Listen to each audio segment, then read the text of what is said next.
Hello students, आज मैं आपको नातेदारी किनशिप क्या होती है इसके विषय में समझाने जा रही हूँ। तो नातेदारी से अभिप्राय संबंधों की ऐसी व्यवस्था से है जो कि कैसे आपस में वास्तविक वंशावली के आधार पर या प्रजनन के आधार पर आपस में जुड़े हुए होते हैं। तो हम ये कह सकते हैं कि जो विवाह से संबंध होते हैं या फिर जो रक्त मूलक संबंध हैं, तो उनमें जो भी आपस में संबंध व्यक्तियों के अंदर स्थापित हो जाते हैं चूँकि विवाह के कारण या रक्त मूलक संबंधों के कारण, तो वो किसकी श्रेणी में आते हैं? नातेदार की श्रेणी में आते हैं। या यूँ भी कह सकते हैं कि व्यक्तियों का एक ऐसा समूह जो कि विवाह के कारण या रक्त मूलक संबंधों के कारण आपस में जुड़ा हुआ होता है, आपस में संबंध या नातेदारी होती है, तो नातेदार कहलाते हैं। उनको हम क्या कहते हैं? नातेदार कहते हैं। तो इस प्रकार से नातेदार जो है इसका क्या अर्थ होता है, इसके विषय में आप अच्छे से समझ रहे होंगे।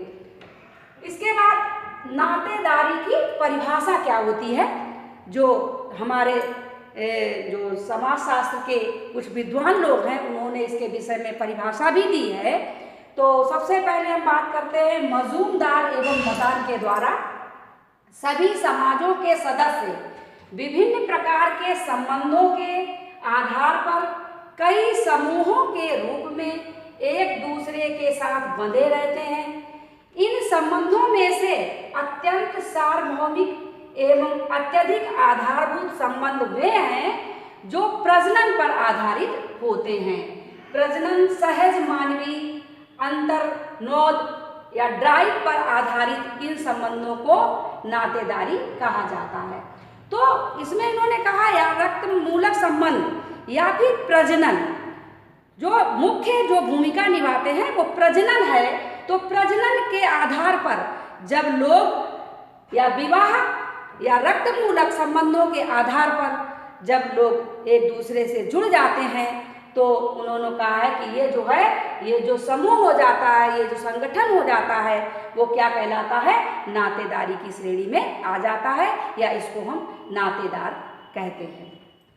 नेक्स्ट है S.L. शर्मा के अनुसार नातेदारी उस व्यवस्था का नाम है जो स्वजनों के परस्पर संबंधों को नियमित करती है। ये स्वजन वास्तविक हो सकते हैं और कल्पित भी।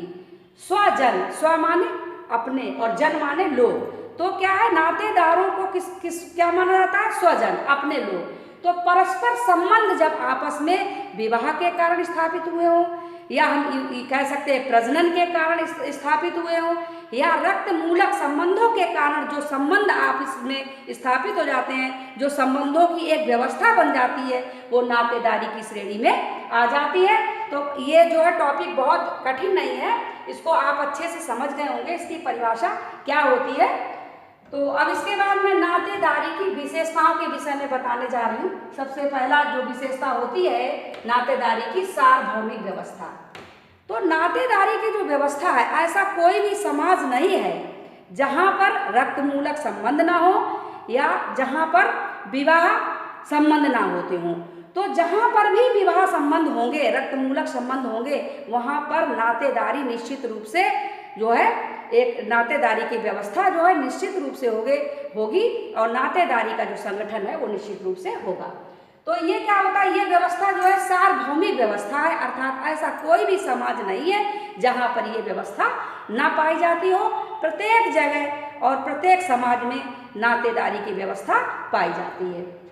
सेकेंड है व्यवस्था में विशिष्टता। तो कहते हैं कि इसमें व्यवस्था में जो होते हैं कुछ विशिष्ट जो है संबंध होते हैं, कुछ विशिष्ट जन होते हैं, तो उनके संबंधों में कुछ भिन्नता पाई जाती है।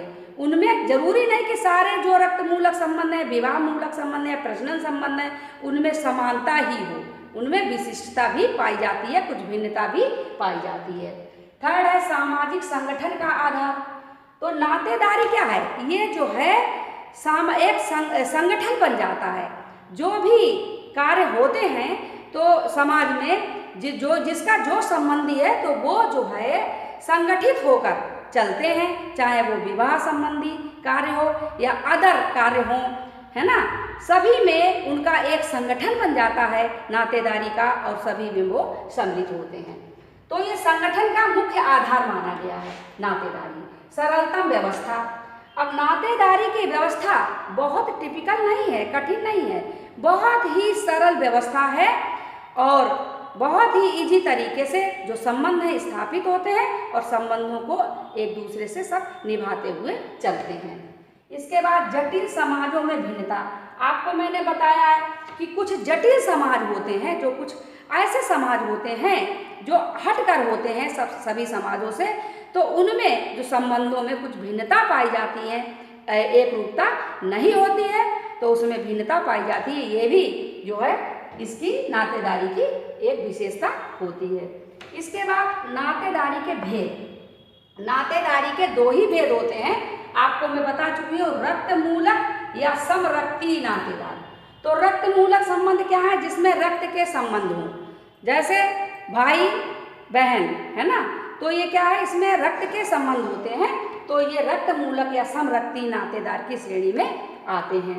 इसके बाद विवाह मूलक संबंध, विवाह मूलक नातेदार, विवाह से जो संबंध, जैसे साला है, साली है ना, और सास हैं, ससुर हैं, तो इस तरीके के जो नातेदार हैं जो कि विवाह के कारण जो है आपसे रिश्तेदारी में जुड़े हुए हैं, आपके नातेदार बने हुए हैं, संबंधी बने हुए हैं, तो वो किस में आ जाते हैं? विवाह मूलक नातेदार की श्रेणी में आ जाते हैं। इसके बाद आपको बताएं, दो परिवारों का सदस्य होता है, जन्म का परिवार और जनन का परिवार। जन्म का परिवार कौन सा होता है? जिसमें आप जन्म लेते हैं। तो जिस परिवार में आपने जन्म लिया, इससे क्वेश्चन आते हैं कि जनन का परिवार क्या होता है या जन्म का परिवार क्या होता है। तो जन्म का परिवार वो होता है जिसमें आप जन्म लेते हैं, और जनन का परिवार कैसे होता है? विवाह जो है, विवाह से संबंधित, है ना। जनन प्रक्रिया, जब स्त्री और पुरुष का पति और पत्नी के रूप में विवाह हो जाता है और उसके बाद जो संबंध होते हैं, जो जनन प्रजनन की प्रक्रिया होती है, तो वो जनन का परिवार कहलाता है। तो इस तरीके से नातेदारी क्या होती है और इसकी विशेषताएं और जो भी इसके भेद हैं आप अच्छी तरीके से समझ गए होंगे। इसके बाद मैं अपना ये लेक्चर यहीं से समाप्त करती हूँ। नेक्स्ट लेक्चर में मैं फिर मिलूँगी। Thank you.